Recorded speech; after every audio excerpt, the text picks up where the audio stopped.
February 9th, 1799, somewhere near the island of Nevis. The USS Constellation rocks against the gentle waves, making sail, her eager crew of 309 on the lookout for any signs of French ships. She is the flagship of a US squadron sent to investigate reports of French harassment. Today, however, she sails alone, under the command of Captain Thomas Truxton. Suddenly, a lookout spots a sail. It's another frigate, flying an American flag. There shouldn't be another American frigate in these waters. Constellation moves in closer and begins to signal this American frigate. Tense moments fill the air. Suddenly, the French flag flies above this frigate's mast and fires a gun. Hello and welcome back to History in Focus, your one-stop shop for the stuff they didn't teach you in school. This week we'll be continuing to focus on the Quasi War between France and the United States at the end of the 18th century. But before we continue, remember to give Freedom a ring and hit that subscribe button.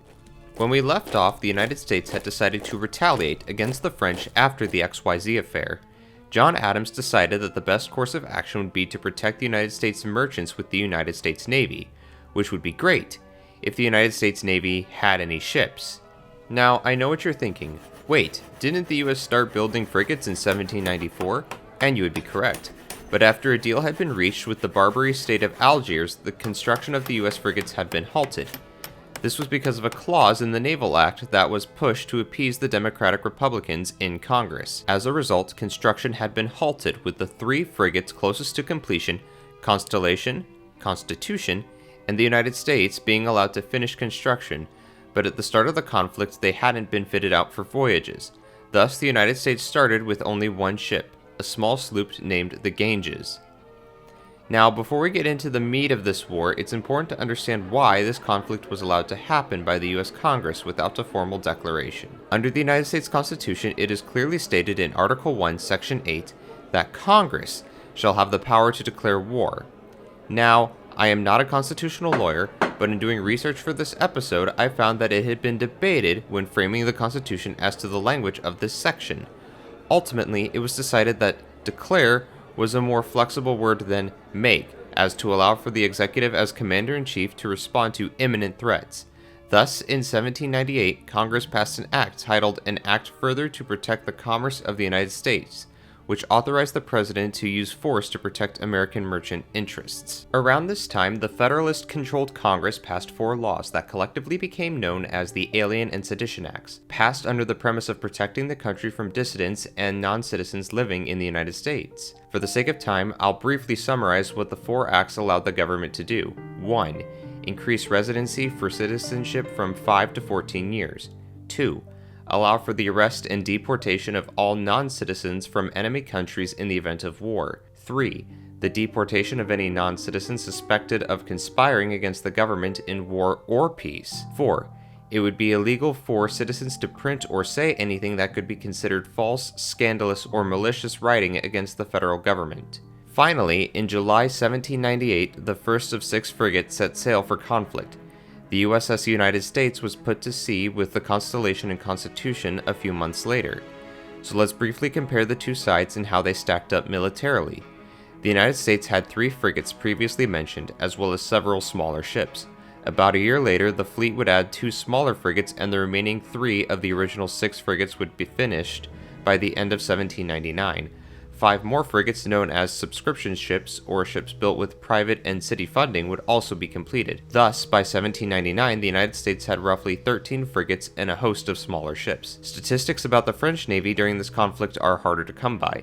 The majority of the French Navy was stuck in Europe due to the English blockade. However, some French ships had managed to either avoid the blockade or were already deployed in the Western Hemisphere before the outbreak of hostilities. The French Navy was also bolstered by privateers, however these were merely converted civilian or merchant ships.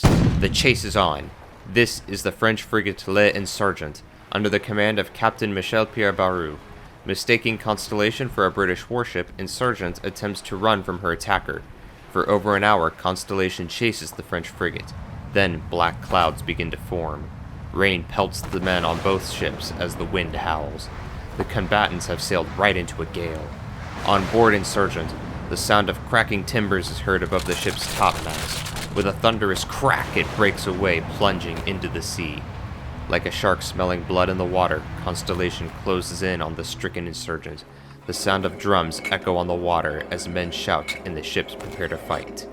Insurgents carries 40 cannons on board, with her main armament consisting of 24 12-pounder cannons. Likewise, the Constellation carries 28 24-pounders and 10 12-pounder cannons. In a straight-up gunfight, the Insurgent is outgunned in terms of cannon and weight it can throw. However, Captain Truxtun has a problem.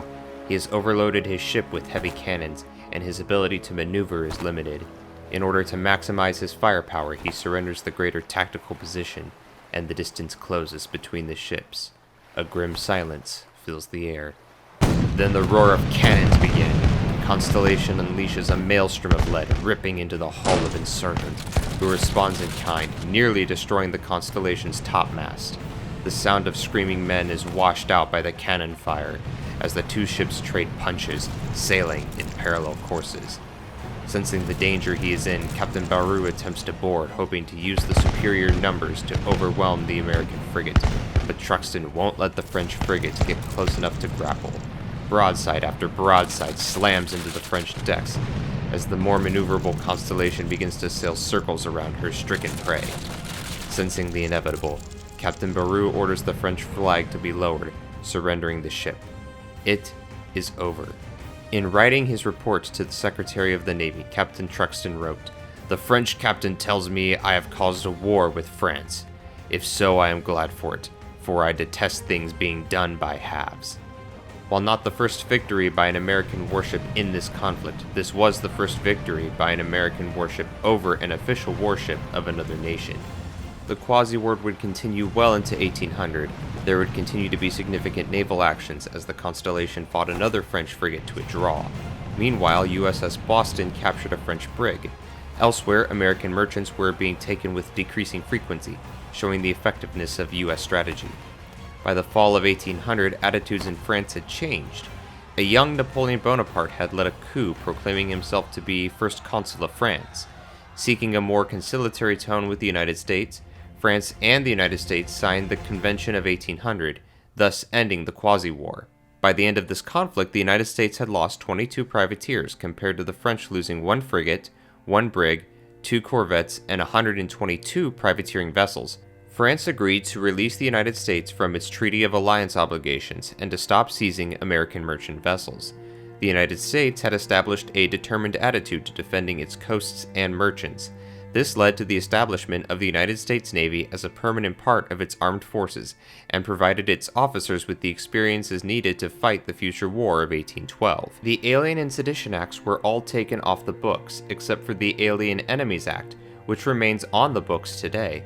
This act was later used as justification in World War II when President Roosevelt issued proclamations 2525, 26, and 27, which allowed for the detainment and deportation of non-citizens of the Axis powers. It was also used as justification for Order 9066, which allowed for the detainment and relocation of Japanese Americans to internment camps. Perhaps most important, though often not mentioned, this conflict established the precedent that the United States did not have to legally declare war to enter into conflicts, a tactic that it has continued to use since, fighting over 100 undeclared conflicts, most notably the Vietnam War and the Iraq War. If you enjoyed this week's content, please subscribe for future videos. Let us know what you thought in the comments below and what you would like us to cover next.